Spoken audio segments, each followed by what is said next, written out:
casa.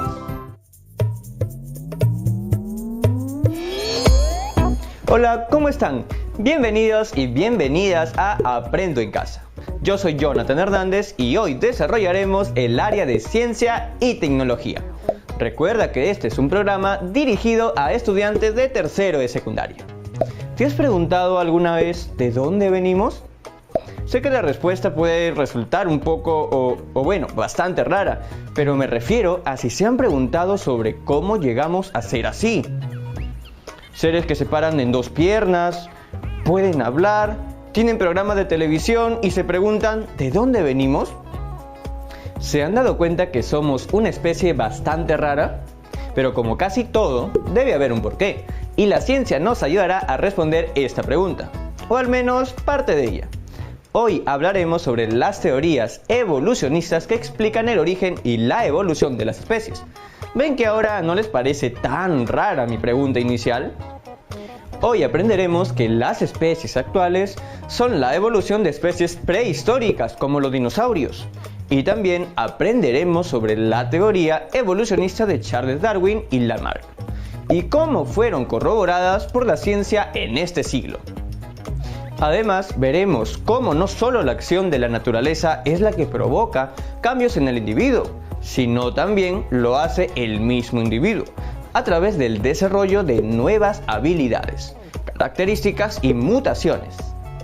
Y comprobaremos que mientras más complejo es el organismo, como nosotros por ejemplo, más largo es el proceso de evolución. Presta mucha atención porque al final del programa habrá un nuevo reto para resolver. ¡Vamos con el video! Oye Diego, ¿qué haces observando tanto ese huevo en vez de hervirlo y comerlo?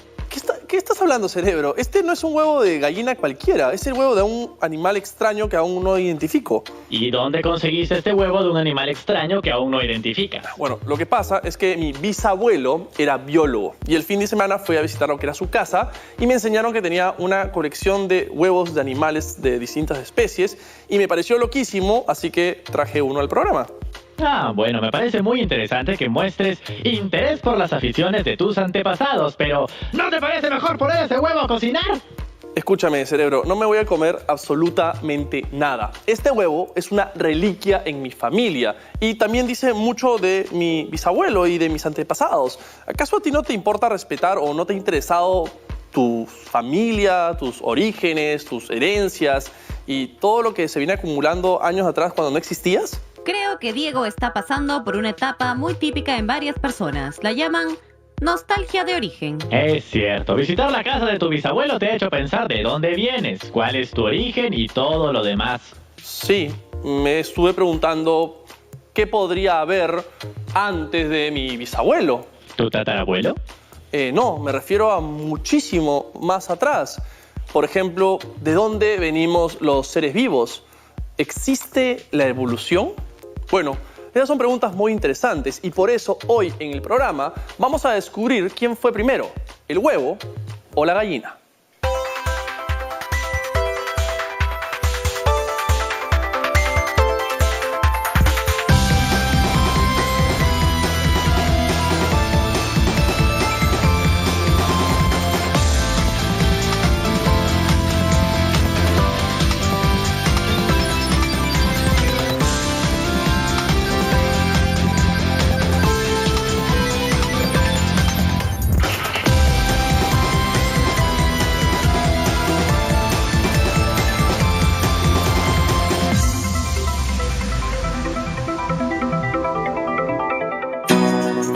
¿Qué vino primero, el huevo o la gallina?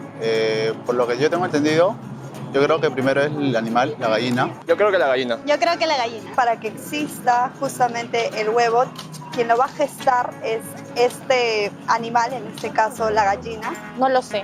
No sé, se me ocurre que puede que primero se haya generado el huevo y luego haya nacido el pollito, la gallina, no sé.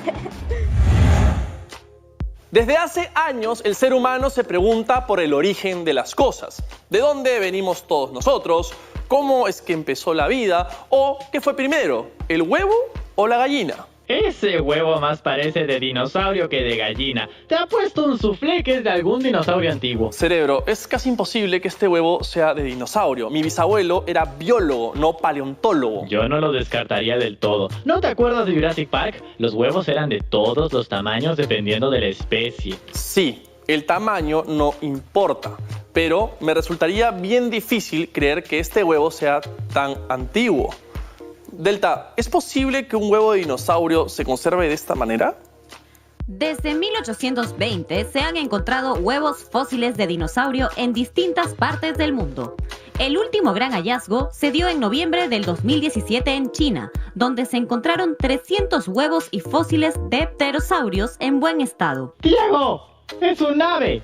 Como una gallina. Sí, yo sé, Cerebro, y no sé si tú recuerdas, pero justamente en la película que mencionabas, ellos dicen que las aves eran descendientes directos de los dinosaurios, mucho más que los reptiles. O sea que primero que la gallina no fue el huevo, sino el tiranosaurio Rex.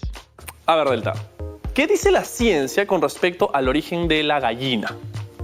Hace varios miles de años, un huevo evolucionó y dio origen a aquel vertebrado que conocemos como gallina.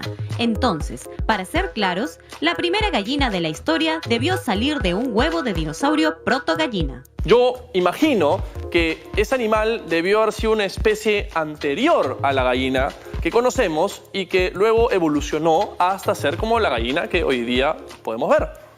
Así es, las especies actuales son la evolución de especies prehistóricas, como los dinosaurios. O sea que Adán era algo así como un dinosaurio protohombre, una especie anterior a la humana. Bueno, algo así. Mejor que Delta nos dé una explicación. Ante los descubrimientos científicos, todos los relatos religiosos han quedado como un mito o metáfora. Aunque muchas personas, a pesar de las pruebas científicas, mantienen posturas creacionistas. El creacionismo es la idea de que todo fue creado por un Dios, un ser que creó todo de la nada por voluntad propia. Muchos de esos creacionistas se oponen a la idea de la evolución del hombre porque la ciencia aún no encuentra al eslabón perdido. Veamos hasta dónde ha llegado la ciencia. ¿Qué pasó con los dinosaurios? Por ejemplo, en ellos está el origen de las gallinas y de otras especies que hoy día conocemos. Eso me parece muy extraño. Si los dinosaurios eran tan fuertes y grandes, ¿por qué no sobrevivieron al meteorito que le cayó a la Tierra? Y en cambio, los bichos más raros y pequeños, incluyendo la tatarabuela de la gallina, sí lo hizo. Lo que sucede es que en algunas especies, como los ancestros de las aves, tuvieron más oportunidades ecológicas después del impacto. En cambio, los dinosaurios, al ser gigantes, fueron más vulnerables a los cambios en el planeta que generó este. Eso quiere decir que no basta con ser un depredador grande y encabezar la cadena alimenticia. Se necesitan otras características para evolucionar y sobrevivir a la selección natural. Y para empezar a profundizar en el tema, es necesario conocer un poco más a Charles Darwin. Charles Darwin nació el 12 de febrero de 1809 en Shrewsbury, Inglaterra. A los 16 años se inscribió en la Universidad de Edimburgo para estudiar ciencias naturales. En ese tiempo, los naturalistas creían que todas las especies o bien fueron hechas al principio del origen del mundo o se habían creado a lo largo de la historia natural. En cualquiera de los casos, se creía que la especie permanecía siendo casi la misma a través del tiempo. Sin embargo, fue Darwin quien vio las similitudes entre las especies de todo el mundo y observó también las variaciones basadas en lugares específicos.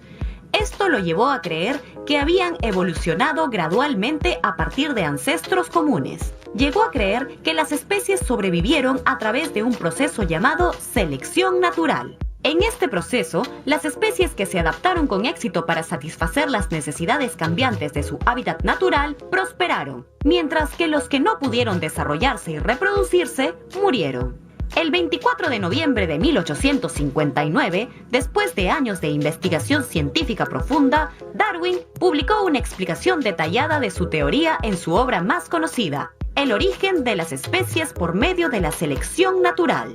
Darwin murió y durante el siglo siguiente los estudios de ADN revelaron evidencia de su teoría de la evolución, a pesar de la controversia que rodea su conflicto con el creacionismo. Ese Charlie no creía en nadie. Claro que sí, creía en la ciencia. Darwin es una de las piezas clave para poder entender la evolución biológica de las especies. Así que con su teoría de la evolución, Charles Darwin hizo remover cerebros y creencias. Bueno, como dicen, sigue siendo una teoría que aún no ha sido comprobada al 100%. Pero como se dice, en la ciencia las respuestas únicas y definitivas no existen, sino que existen las nuevas preguntas. Entonces aquí va otra nueva pregunta. Si en la naturaleza todo evoluciona, ¿eso quiere decir que no solo los animales, sino también las plantas y hasta las piedras lo hacen? Un ejemplo, por ejemplo, de evolución sería el que me contó mi abuelo, y es el de los osos polares. El oso original tenía pelo marrón, pero como pasa en la naturaleza, en algún momento hubo una mutación y nació uno con pelo blanco. Un oso albino. Así es. Y ese pelo blanco le sirvió a ese oso mutante para sobrevivir y ser el que más posibilidades de comida y reproducción tuviese en la nieve, debido a que podía camuflarse y sus presas no lo veían. El que mejor se adapta a su entorno sobrevive. Qué pena que los dinosaurios no supieron hacer eso. Y ahora, ¿qué les parece si hacemos un pequeño viaje al pasado? Lo que vamos a hacer es conocer el Museo de Historia Natural.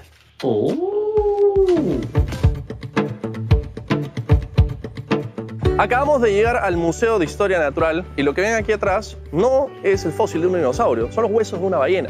Pero ahora vamos a encontrarnos con Rodolfo Salas, que es un paleontólogo y nos va a mostrar verdaderos fósiles de dinosaurio. Este sí es un verdadero fósil de dinosaurio. Este es un húmero de un Titanosaurus y se han encontrado algunos huesos en la zona de Bagua, en el norte del Perú. Lo hemos reconstruido a escala real y lo podemos ver acá en el museo.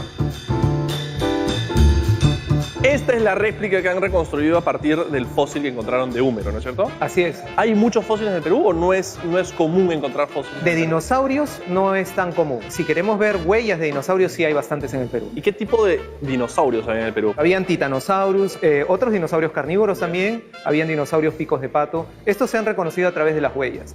Y hay huellas gigantescas. Por ejemplo, una huella mide 70 centímetros, más o menos, en la zona de Antamina. Más o menos. Sí. Esta huella de este dinosaurio será así. Y miren el tamaño. Claro, y el otro dinosaurio era un carnívoro además. Así que imagínate, era más grande posiblemente que el mismo Tiranosaurio Rex.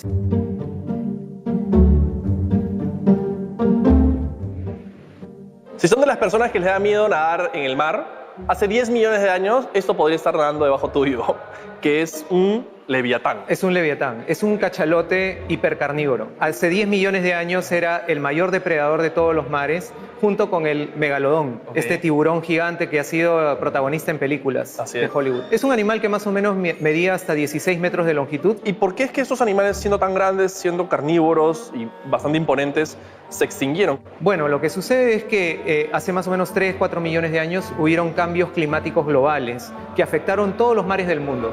Y hubo un proceso de extinción masivo. Analizando estos fósiles, ¿hay forma de comprobar o evaluar cómo ha existido un proceso evolutivo en la historia? Por supuesto, los fósiles son evidencia directa de la evolución. Estos son los huesos que más interés me han generado porque son los huesos de una ballena con patas. Y lo más increíble de esta ballena es que es la primera que se encuentra en Sudamérica con patas. Entonces, ¿las ballenas familiares o descendientes de qué animales eran? Artiodáctilos. ¿Y esos los artiodáctilos incluyen los cerdos, los hipopótamos, por ejemplo. Y lo podemos ver, por ejemplo, en este fósil. Este es el astrágalo, es un hueso del talón del pie. Y si comparas con el astrágalo de un cerdo, ese es muy parecido. Es muy parecido, sí. Desde que eran animales terrestres hasta que se hacen totalmente acuáticos pasaron unos 15 millones de años. Me parece increíble, Rodolfo. Muchas gracias porque me has dejado emocionado con huesos y es algo que nunca me imaginé que podría pasar y espero que la gente también esté tan emocionada con los huesos y bueno, muchas gracias. No, ¿de qué? Al contrario, un placer haberlos tenido. ¿Me puedo llevar uno de recuerdo? No, puedes tomarte una selfie si quieres. Bueno, a nada. A ver, vamos a tomar la foto. Queda claro que los fósiles son la prueba más sólida que demuestran que la evolución es real. Por eso los estudios de Darwin y Lamarck fueron y son importantísimos. Hoy la evolución sigue siendo un fenómeno complejísimo y su estudio podría llevarnos a encontrar claves para saber si alguna otra especie del reino animal, por selección natural, podría ser capaz de desarrollar un lenguaje con el tiempo. Oye, ¿y eso de la selección natural es algo así como si la naturaleza estuviese en plan Gareca y selecciona a sus convocados? Les dice, tú sí, tú no, tú sí, tú no. Bueno, no solo es la naturaleza de su entorno, sino también los cambios en el organismo de los seres, sobre todo en su ADN. Este es el mismo debate que tienen darwinianos y lamarckianos. Así es, no solo la acción de la naturaleza del entorno es la que provoca los cambios en el individuo, sino también es el individuo que a través del desarrollo de nuevas habilidades, características y mutaciones logra evolucionar. Y como postulaba Lamarck, esas nuevas características son heredadas a las siguientes generaciones.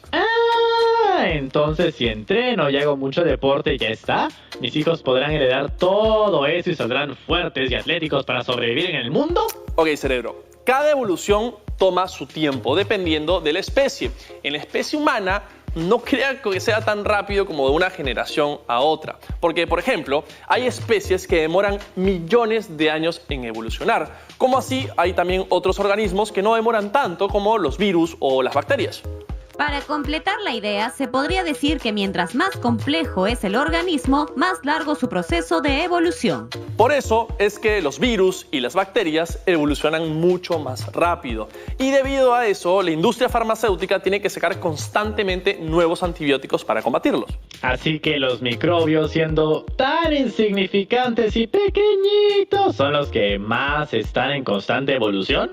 Bueno, también se da en organismos un poco más complejos. Está el caso de los insectos. Existen gusanos que son una amenaza en la industria agrícola, que también evolucionan muy rápido. Se adaptan para sobrevivir a los pesticidas que se usan para exterminarlos. ¿Eso quiere decir que las bacterias y los gusanos pueden ser más adaptables que un gorila o un jaguar? Oigan, ¿y cómo notamos la evolución en animales más grandes? Bueno, para eso vamos a utilizar a Lamarck y Darwin, que obviamente explicaban esto a través del proceso evolutivo de las jirafas. Así que vamos a verlo. La secuenciación del genoma de la jirafa Camelopardalis ha permitido identificar las mutaciones que explican cómo este animal, emparentado con los antílopes, se convirtió en el más alto del planeta. A comienzos del siglo XIX, Lamarck, que postuló la heredabilidad de los caracteres adquiridos, sostuvo que las jirafas, en su afán por llegar a las hojas más altas, fueron alargando sus cuellos generación tras generación. El entorno la obligó a cambiar su morfología. Años más tarde, Darwin postularía que fue el azar.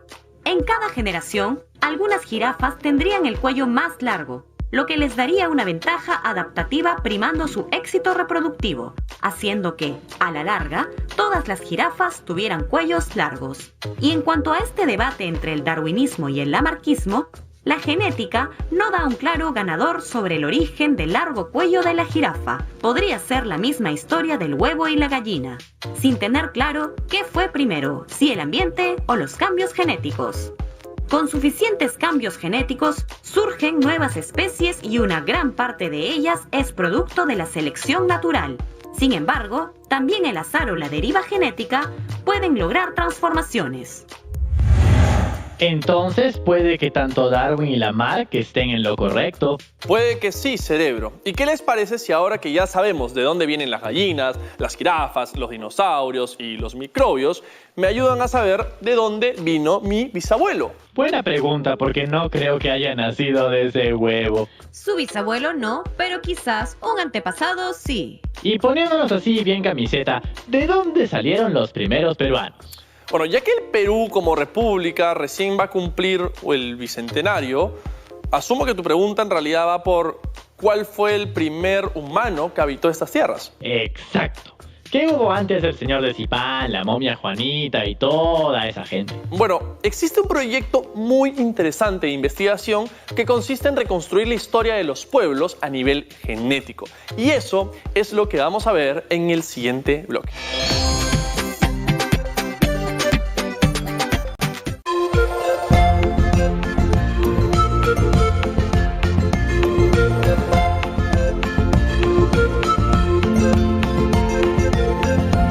TV Perú. Somos todos.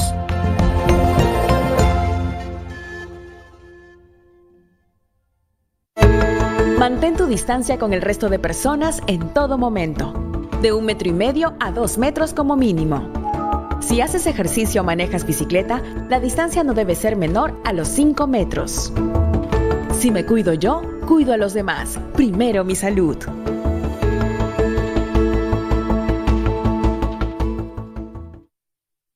Recuerda hacer un uso responsable del Internet. Utilízalo para trabajar, acceder a información importante o herramientas educativas. Evita el envío o descarga de archivos pesados. Reserva los momentos de entretenimiento para horas de menos tráfico. TV Perú. Primero mi salud. Estamos viendo Aprendo en Casa, secundaria.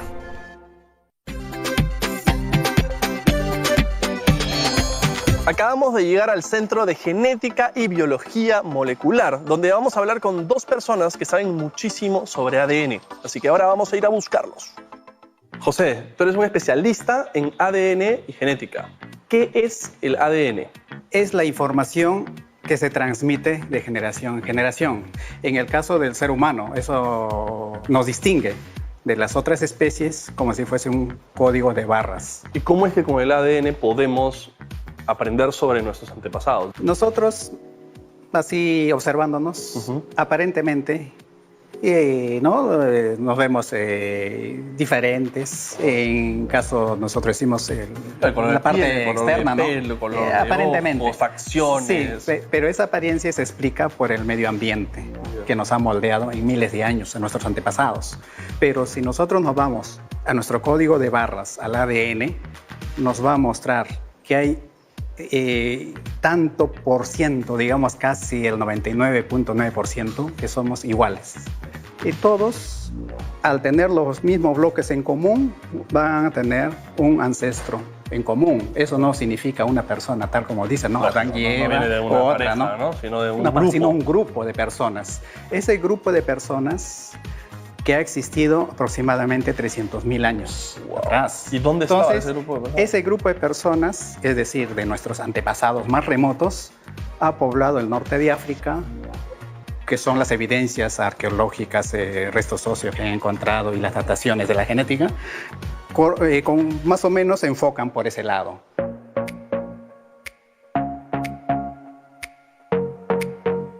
Todo parte de aquí, ¿no es cierto? De África. Así es. Desde aquí salieron los primeros humanos que fueron poblando el mundo durante miles de años, mezclándose en distintas culturas y en distintos lugares para finalmente ir avanzando durante ¿cuántos años y más o llegar menos? hasta el continente americano, que es reciente, ¿no? De hace 15.000 años. 15.000 años, pero esto inició ¿hace cuánto? Alrededor de 100.000 años o más. Esa oleada migratoria que sale de África. Ya. Pero que ya hay evidencias arqueológicas de una población que existió hace 300.000 años. Gracias a un consorcio de grupo de investigadores de diversos centros de investigación del mundo, es que se ha llevado a plasmar el mapa genealógico de la humanidad, y plasmado en el proyecto llamado Genográfico, que justamente lo va a explicar ahora colega Ricardo Fujita.